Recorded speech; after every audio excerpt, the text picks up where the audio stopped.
What are filler episodes? So I've been a TV writer for 27 years. I have never once heard the word filler episodes in a writer's room. We don't use that term. I only learned it here on this app when people started saying, yeah, that's just filler. I'm like, really? That's what you think it is? So as a TV writer, we would never consider putting out filler. That would get people to change the channel. It sounds like you're begging people to turn off your show, and that's bad for business. So every episode that I work on, like we always think, we always hope, we aspire that it'll be a great episode. It doesn't always turn out that way, but at least that's the intention. So you have like 8 or 10 writers sitting around a writer's room. This is how it works. And then writers will start pitching ideas. Most ideas get rejected. They're just not good. Either the showrunner doesn't like it or the other writers say, that's not that good. And then hopefully, finally, someone will say an idea that the rest of us or the showrunner says, oh, that's good. Let's talk about that. Let's spend a week or so talking about this idea, breaking it on the board before even one word is written. We talk about how the episode unfolds, what the story is, the act breaks, what all the characters are doing.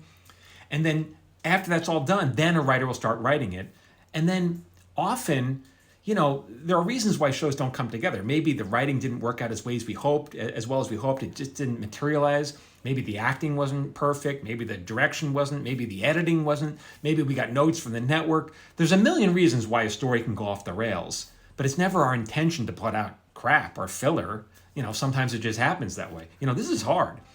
It's not like a candy factory where you're manufacturing candy bars and each one's the same. This is like each candy bar is supposed to be different, but also great, So that's kind of how it is. Now, it's true that sometimes for a season finale, we do something really splashy. Maybe we have a character walking on another character having sex or something. And then, we do that so people come back next season because we're going to be off the air for a couple of months. But that's not to say the other episodes are filler. We're just going to make this one splashier.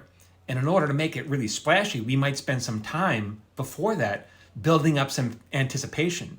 Because you can think of drama as like being on a roller coaster. What's the first part of the roller coaster? You have people going up, tick, tick, tick, tick, tick, tick, tick, tick, tick, tick, tick, way to the top. And this is when people start freaking out. Oh my God, why am I doing this? Get me off this thing. I hate this. This was a bad idea. That's what drama is. You want to spend a little time anticipating before that big drop. And that's when people start screaming, right? And so you kind of need that pause, the calm before the storm, before a big reveal. You may call it filler, but for us, I think it's necessary. Now, you still may think this is bad writing, and if you do, I would highly encourage you to start writing your own stories. I suspect that you will change your mind. You'll feel like, you know what? I do think I can milk this moment a little more, build up some anticipation. I do think it'll be more enjoyable when I have this reveal. But you may come to the conclusion, no, I want my script to be 100% adrenaline. I want it to be frickin' crazy.